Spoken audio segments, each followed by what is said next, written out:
Donc bah écoutez, bonjour ou bonsoir à tous. Aujourd'hui on se retrouve pour une petite tier list des épéistes les plus puissants au monde. Les meilleurs épéistes de One Piece, voilà. Donc on a beaucoup de monde dans le chat. Et puis bah écoutez, c'est parfait. On va pouvoir démarrer dans le plus grand des calmes. Alors on démarre avec Ashura Doji. En fait Ashura Doji, ce qui est vraiment exceptionnel avec lui, c'est que on nous l'a présenté au niveau avec Oden au niveau du flashback et tout, c'est vraiment très bien. Mais il a eu un petit 1 contre 1 contre Jack et franchement, il s'en est très bien sorti. Honnêtement, je pense quand même que Jack... Ah oui, oui, bah faut quand même que je vous dise du coup. C'est une tier list des épéistes les plus puissants au monde, mais on parle de puissance globale. J'ai oublié de vous le dire. Voilà, comme ça moi vous le savez. Donc, Ashura Doji, très bon combat contre Monsieur Jack la sécheresse. Pour l'instant, je le mets en A. Ensuite, on a Basil Hawkins, Basilic Hawkins. Très bon combattant le Basil Hawkins. Hein. Je le mettrai quand même en B parce que A... il y a quand même Ashura Doji, c'est compliqué. Pour l'instant, je le mets en B. Et peut-être... Non, je pense pas qu'il bougera de B. Ensuite, Basti. Basti, un niveau plus ou moins moyen. Malheureusement, il aura plus... il aura plus servi à nous montrer le niveau de Sabo qu'à autre chose. Hein. Malheureusement. Ouais. Voilà, c'est bien. C'est déjà bien, franchement. C'est déjà bien pour lui. Brook, notre ami Brook, le fraudonneur. Le Mugiwara, le patron. Bon, j'exagère un petit peu. Brook B, hein. Brook B quand même, hein. Brook B. Ouais. Et encore une fois, je rappelle qu'on parle de gens qui combattent avec des épées, une ou plusieurs épées, mais je parle de niveau global. Je parle pas que de la maîtrise à l'épée. Cavendish. Ah, Cavendish. Franchement, Cavendish, je le kiffe, mais à mort. Honnêtement, il m'a vraiment encore plus fait kiffer l'arc de Dressrosa. Dès le Colisée, je me suis dit, mais ce mec, il est trop fort. Il est incroyable. Effectivement, il est trop fort. Ouais. En fait, je le mettrais bien en B, mais... Ouais, quand il est en mode Akuba, il est encore plus chaud. Hein. Bon, je le mettrai quand même en B pour l'instant. Et là, on a, ladies and gentlemen, notre ami Crackers, le commandant de Big Mom, un vrai commandant, quoi. C'est un mec... Il te fait une armée dans le plus grand des calmes, tout seul. Il est trop chaud. Il a vraiment fait galérer Luffy. Luffy qui avait pourtant fait très mal à Doflamingo. Il a pas juste fait mal. Cracker, ouais, bah écoutez, niveau commandant, hein, c'est du S. Hein. Smoothie, niveau commandant. Bon, bah là, c'est clair. Smoothie, tac. Niveau commandant. Deuxième commandant de Big Mom. Donc ouais, je pense que là, il n'y a pas de débat. C'est carré. On va pas vraiment parler longtemps de Smoothie. Inuarashi. Aïe. Inuarashi, il y a son niveau de base et il y a le niveau une fois qu'il y a la pleine lune. On parle pas de niveau pleine lune parce que bon, si tu veux le combattre après-demain, je suis pas sûr qu'il y a la pleine lune quoi. Donc pour l'instant, je pense que ouais, je peux quand même le mettre en A. Hein. Bogart, le second de notre ami Monkey D. Garp. Bogart, malheureusement, on n'a pas d'infos. Ouais. Écoutez, on nous dit que c'est le second de Garp. Ouais, on n'a pas vraiment compliqué. Bogart, ouais. Ouais, B ou C, hein. Franchement, je vois pas trop comment est-ce qu'on pourrait le placer pour le moment au-dessus du B, alors qu'on n'a pas grand-chose par rapport à lui. Denjiro, autre fourreau rouge. Ouais, Denjiro, très gros niveau. Hein. Denjiro et Ashura Doji, en vrai, c'est la même... Pour l'instant, je les place pas de gauche à droite ou de droite à gauche. Ouais, Denjiro et Ashura Doji, en vrai, c'est un peu la même cam. Hein. C'est vraiment pareil. Je les mets vraiment au même niveau. Ah ouais, il y en a beaucoup qui demandent de le mettre en S. Ouais. Je sais pas trop. Il reste en A parce que le mettre au même niveau qu'une Smoothie ou un Cracker, c'est compliqué. Ensuite, Momu, Sagi, vice-amiral. Apparemment, on a eu des échos, parce qu'on est bien informé. Apparemment, elle aurait de grandes chances de devenir amiral. En tout cas, c'est ce que nous dit l'auteur dans un SBS. Donc, c'est une espèce de vice-amiral un peu... Ouais... Bien. Bon, en S, faudrait peut-être pas abuser. Non, faudrait peut-être pas abuser non plus. Non, maximum, je la mets en A. C'est une espèce de vice-amiral, mais un peu supérieur. Je sais pas si en A, on peut mettre tous les vice-amiraux, par exemple. Vous voyez? Donc ouais, je la mets en A, parce que je la vois pas du tout en S, c'est pas possible. Jack! Jack la sécheresse, surnommé par beaucoup Jack la défaite, Jack la fraude, ou encore Jack le nulos, ou le nulard, je sais pas. Malheureusement, beaucoup parlent mal de ce mastodonte, de ce mastodonte, de ce monstre, de ce véritable patron des mers. C'est le mec qui abuse. Bah, c'est niveau commandant. Ouais, c'est niveau commandant. En vrai, je vais pas faire de distinction. Je vais pas commencer à mettre une catégorie, premier commandant, deuxième commandant, troisième commandant. C'est pas possible. C'est comme au niveau des amiraux. Sinon, tu fais sinon, tu fais 3 catégories. Tu mets Akainu, tu mets ainsi de suite. Compliqué. Maintenant, on passe à Kaku. Là, on a Kaku nouvelle génération. Ouais. Kaku nouvelle génération. Ouais, bah écoutez. Kaku avec son long pif. Bon, ça aurait été le Kaku d'Enies Lobby. Bah, il aurait été très bas. Parce que Zoro l'a battu, même s'il l'a battu avec une très bonne technique, un bon Ashura. Là, on parle d'un Kaku en mode évolué. Il est devenu chaud. On va quand même le mettre en compliqué. Hein. Très compliqué. Kawamatsu le fourreau rouge. Il est pas en A. Ça, c'est sûr. Il est pas en A parce que je vais pas non plus tous les mettre en A. Parce qu'on les aime bien. Faudrait peut-être pas déconner non plus, Kawamatsu. Je le mets en B, Kawamatsu, ouais. Parce qu'il faudrait peut-être pas déconner non plus. Hein. Ouais, je le mets en B. Okiku. Tiens, Okiku. Okiku fourreau rouge, ni en A. Est-ce qu'elle est en B, Okiku? Je la mettrais bien en B ou en...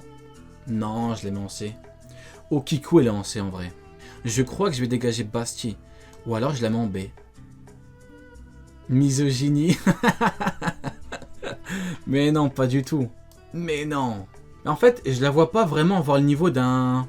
Non, en plus, c'est la seule qui s'est fait démonter par... vous savez qui? On dirait d'Harry Potter. Par l'homme dont il ne faut pas prononcer le nom. Par la créature immortelle. C'est le mec qui... qui balance le nom sans... Non, donc du coup, non, elle est en C. C'est Il. Ah oui, c'est vrai, c'est Il. Okiku, c'est Il. Effectivement, c'est un homme, j'avais oublié. Killer. Ah, Killer, le second de Kid. Killer, très bon personnage. Killer, il est en B. Il n'y a pas de classement de gauche à droite ou quoi, il n'y en a pas. Donc Killer, B, je vais pas le mettre en A. Ouais. En fait, je vais le mettre en B parce qu'il a combattu... je vais pas trop spoiler, mais il a combattu quelqu'un de la liste. Enfin, quelqu'un du classement. Et il a très bien combattu. Donc ouais, je vais le mettre en B. Je vais le mettre en B, Killer. Encore une fois, c'est pas parce qu'il a battu quelqu'un de la catégorie qu'il doit être dans la catégorie du dessus. Hein. C'est comme pour Luffy contre Katakuri. Luffy l'a gagné, mais c'est le même niveau. Pourtant, Luffy l'a battu, mais dans une tier list post-Wano, on met les deux dans la même catégorie. Hein. Bon, allez, je me fais au sondage. Allez. Hop, Killer qui décale en A. De toute façon, Killer est le second de Kid. Donc, à la limite, on pourra toujours dire qu'il est up grâce à notre ami Kid. Ok, Kinemon. Kinemon, le samouraï de Wano Kuni, le fourreau rouge, le poteau d'Oden et l'homme qui tranche le feu. Kinemon, du coup, Kinemon B, hein. Ah mais non, je parle de Kinemon. Non, je me suis trompé. Je pensais que... Non, c'est bon. C'est bon. Kinemon, c'est A. Je sais pas pourquoi j'ai pensé à Kawamatsu alors que Kawamatsu, je l'avais déjà placé juste en dessous. Donc non, c'est bon, c'est carré. Kinemon en A. Kuina. Kuina, malheureusement... je sais pas, je vais faire une catégorie RIP à la limite. Hop. À défaut de faire une catégorie escalier. J'aurais pu faire une catégorie escalier, mais bon, on va mettre RIP. Du coup, Kiros. Ah, Kiros, c'est la famille. Mais oui. Kiros. Pareil que pour Cavendish. Hein. Très bon perso qui m'a fait kiffer l'arc Dressrosa. Je le mets quand même... Ouais, je sais pas. J'hésite entre le A et le B. J'hésite.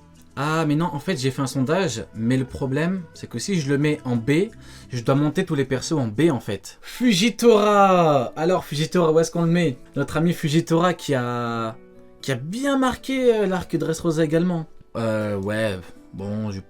Et encore une fois, il n'y a pas de... Je ne classe pas de droite à gauche ou de gauche à droite. Hein. C'est Fujitora niveau commandant amiral. Là, je serai intransigeant. Là, il n'y a pas de négociation possible. Là, c'est mort, là. Là, c'est comme Luffy quand il dit on va sur cette île, on va sur cette île. Là, c'est mort. Je peux pas commencer à négocier. Non, peut-être qu'il est en SS. Non, je suis désolé, là. C'est pas possible. Non, non, non. Il n'y a pas de... Il n'y a pas de négociation. Momanga. Momanga, vice-amiral, Momanga B, hein. B, c'est vraiment... on a vraiment que des books vraiment de niveau vice-amiraux. Omu. Ouais, maximum C, hein. C voire D, hein. En fait, il a été battu à l'époque... Ouais, franchement, non, c'est D. Ouais. Ah, et là, on entre dans du sérieux. Là, on entre dans du... Vous voyez? Vous sentez? Vous sentez cette odeur de puissance, là? Est-ce que vous la sentez? Voilà, le chat, balancez-moi toutes les réponses, là. Pas besoin de faire de sondage, bien évidemment. Balancez-moi les réponses dans le chat. J'attends. Voilà, El Patron, le patron, le mec qui met tout le monde à genoux en claquette. Voilà, exactement. Hop, il n'y a pas de débat. Notre gitan préféré, le patron des mers du monde de One Piece, l'héritier du grand roi des pirates, Goldie Roger. Shanks le roux, incroyable. L'homme qu'on ne verra que 1 minute 30 dans le prochain film. Alors que toute la promo tourne autour de lui. Ensuite, on a Onigumo. Onigumo. Onigumo, vice-amiral, B, hein. Il n'y a pas de débat. Hein. 0. Bah écoutez... Et oui. Et oui. Zoro, l'un des nouveaux patrons. Non, ça ne sert à rien d'écrire que c'est honteux. Non. Shiki le lion d'or, l'homme qui fait des descentes à 6h du matin à Marineford, l'homme qui combattait le roi des pirates, malade probablement, mais le roi des pirates tout de même, l'homme qui était considéré comme un patron des mers, un ancien nakama de Rock se dit Xebek et non pas Rock se dit Shebek, parce que sinon ça ressemble à Echtebest. Bonjour chef Estebesh. Comment? Bonjour chef Estebesh, monsieur Estebesh. Etchebets. Best. Betts. The best. Je best. Etchebets. Voilà. Donc ouais, Shiki, bah écoutez, l'homme qui a combattu Garp et Sengoku, en même temps, on connaît le palmarès du bonhomme, hein, franchement, on va pas parler 50 ans. Hein. Ryuma, j'ai un petit problème avec Ryuma. Le problème que j'ai avec Ryuma, c'est qu'en fait, on nous le présente comme un... Voilà, le mec c'est quelqu'un, samouraï légendaire, dieu des lames, etc. Mais malheureusement, à part un statut, un surnom, c'est très compliqué d'imaginer son niveau. Je le mettrais bien en niveau SS en fait, mais le problème c'est qu'on n'a pas d'infos. Je vais quand même le mettre tout en haut, parce que, a priori, ce mec représente... Ryuma égale fraude. En fait, a priori, ce mec représente le niveau final d'un mec qui ne combat qu'à l'épée. Apparemment. Donc, j'ai envie de vous dire que je le mets quand même tout en haut. Voilà. Même si, peut-être qu'il est frauduleux, hein. Peut-être. On n'en sait rien. Franchement, peut-être. Ouais, franchement, peut-être qu'il est frauduleux, Ryuma. Peut-être, honnêtement, je sais pas. Peut-être qu'il est en mode... Allez, je le mets en RIP à la limite. Je le mets quand même tout en haut parce que... Allez, on va respecter les légendes. Aberrant, à ce point-là. Aberrant. Ah ouais, c'est aberrant, le dieu des fraudes. On va pas commencer à faire une session vanne sur Ryuma, là, c'est bon. Ok, bah écoutez, on continue. Avec Shiryu de la pluie. Bah écoutez, ouais, hein, c'est du S, on va pas non plus... Oden Kozuki, tiens. Bah écoutez, Oden Kozuki, le narrateur nous dit qu'il est revenu invincible, il nous dit qu'il a fait jeu égal avec les plus grands pirates au monde. Les plus grands pirates au monde, bah c'est des niveaux empereurs, donc je vois pas comment est-ce qu'on pourrait ne pas le mettre tout en haut en fait. Parce que, attention, d'ailleurs j'en profite pour le dire, mais beaucoup me disent oui, mais il a fait jeu égal avec Gaban. Bon, déjà Gaban, Prime, c'est niveau empereur déjà, mais ensuite, il a été dit officiellement que Oden avait évolué depuis l'affrontement avec Gaban. Hein. Et oui, entre le moment où il est parti et le moment où il est revenu, il est devenu beaucoup plus puissant. Hein. Beaucoup plus. Hein. Donc forcément, il est tout en haut en fait. Je vois pas comment est-ce qu'on pourrait le mettre en bas. Strawberry. Tiens. Bon, encore une fois, c'est un faux suspense. Hein. Strawberry B. On va pas commencer à parler 50 ans. Strawberry en B. Mihawk, œil de faucon. Attendez, je vais le mettre après. Hop. On va le mettre en dernier, Mihawk. Là, pour le coup, on va laisser un vrai suspense. Pour Mihawk, pour œil de faucon, pour Takanome. Takanome. Pour l'homme qui a comme équipage une armée de babouins. Enfin, une équipe de babouins. Ok, Tashigi. Pour l'instant, C. Pour l'instant, Tashigi. Et encore, je suis gentil. Pour l'instant, on va le mettre en C, Tashigi. On va la mettre en C, pardon. Ouais. Trafalgar dit Waterloo.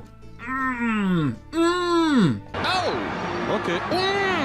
Alors là, ça va peut-être faire débat. Mais Trafalgar dit Waterloo, au vu des derniers chapitres en date, je suis désolé, fâchez-vous comme vous voulez, je m'en fous. Il est en B. Oups. Il est en B. Non, en B, en S plutôt. En S. Fâchez-vous comme vous voulez, je m'en fous. Il est en S. Fâchez-vous. Non, c'est bon, j'arrête. Non, il est en S. J'ai pas trop envie de spoiler. En vrai, il y en a qui sont pas à jour peut-être dans le chat. Voilà, c'est tout. C'est tout. Il n'y a pas de débat, il n'y a pas de sondage. Désolé. Non, désolé. Je viens de vous dire pourquoi. Riley. Oula, on atteint le top du top là. Là, on atteint le gratin là. Waouh, là, c'est les patrons. Riley, Silver Riley, le seigneur des ténèbres. Bah, Riley, pour ceux qui sont pas à jour, bouchez-vous les oreilles, mais Riley vient de mourir en fait. Donc, Riley, je le mets en RIP. Donc, ouais, c'est compliqué, classer un mec qui est mort, c'est très compliqué. Donc, je le mets en RIP parce que je peux difficilement classer un mec qui est mort. Donc, gros big up à Riley, tu nous as bien fait kiffer, tu as bien entraîné le futur roi des pirates. Merci beaucoup. Maintenant, on passe à Mihawk, œil de faucon.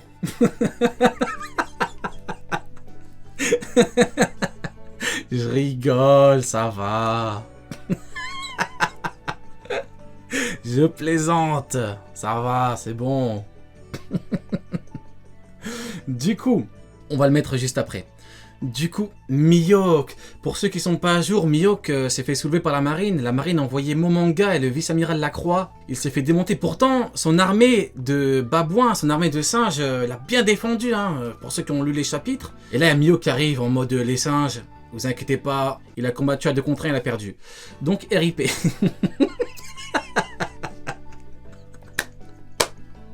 C'est bon, j'arrête, promis, j'arrête. Ok, du coup, on va quand même placer Riley. Riley Prime, bah du coup, c'est niveau Yonko. Riley Prime, c'est niveau Yonko. Mais là, on parle du vieux, apparemment. Je sais pas si on les met à leur meilleur niveau ou pas. Parce que Riley Prime, il est en niveau Yonko, en SS du coup. Et le Riley vieux, en fait, il a un statut bien particulier parce qu'en fait, il est entre niveau commandant amiral et niveau Yonko parce que Kizaru, qui est à niveau commandant amiral, dit qu'il est incapable de l'arrêter tout seul en fait. Donc, un mec de la catégorie TAC ne peut pas battre lui en 1 contre 1. Vous voyez ce que je veux dire ou pas? Donc, je suis factuel. Je me base que sur des éléments factuels. Donc, je peux pas... Je vais pas commencer à vous mentir, à vous sortir des sottises et tout. Non. Factuellement, Riley vieux est supérieur à un niveau commandant parce que Kizaru dit qu'il peut pas l'arrêter en fait. Donc, allez, on va mettre une catégorie. Je vais faire une catégorie S plus en fait. Ouais. Riley, ouais, en plus le mettre au même niveau que Trafalgar Law ou Jack ou Smoothie, c'est compliqué. Ok, maintenant on a Mihawk aka œil de faucon. Bah Mihawk, pour ceux qui suivent les vidéos, vous savez pertinemment que Mihawk, c'est niveau commandant amiral malheureusement. Je peux pas le mettre au-dessus parce que sinon ça voudrait dire que sur Marineford, il y avait que Barbe Blanche du côté de Barbe Blanche pour le battre. Est-ce que c'est concevable ? Est-ce que Barbe Blanche partirait à Marineford avec tous ses enfants en sachant pertinemment qu'il n'y a que lui qui peut le battre alors qu'il y a d'autres amiraux à combattre? Je pose la question. Marco, Jose, etc. ils sont en S, on est d'accord. Si on met Mihawk en S+, ça voudrait dire que sur Marineford, il n'y a aucun mec du côté de Barbe Blanche qui pouvait le battre. Est-ce que c'est concevable ou pas? Je vous pose la question. Eh oui. Et en dernier, on a Vista Et on a gardé le meilleur pour la fin. Et oui, le meilleur pour la fin, mes amis. Parce que, factuellement, ce que je vous dis là est factuel. Vista rivalise avec Mihawk. Et oui. Fâchez-vous comme vous voulez, je m'en moque. Je m'en fous. Vivre card de Vista officiel. Vista rivalise avec Mihawk. Databook Blue officiel. Vista fait jeu égal avec Mihawk. Vista, el patron. Hop. Enfin, il n'y a pas de... Je les mets pas de... Il n'y a pas de catégorie... Enfin, je les classe pas de gauche à droite ou pas. Ou quoi, donc voilà. Pour l'instant, c'est carré. Donc, ouais. Bah écoutez, ça me semble carré.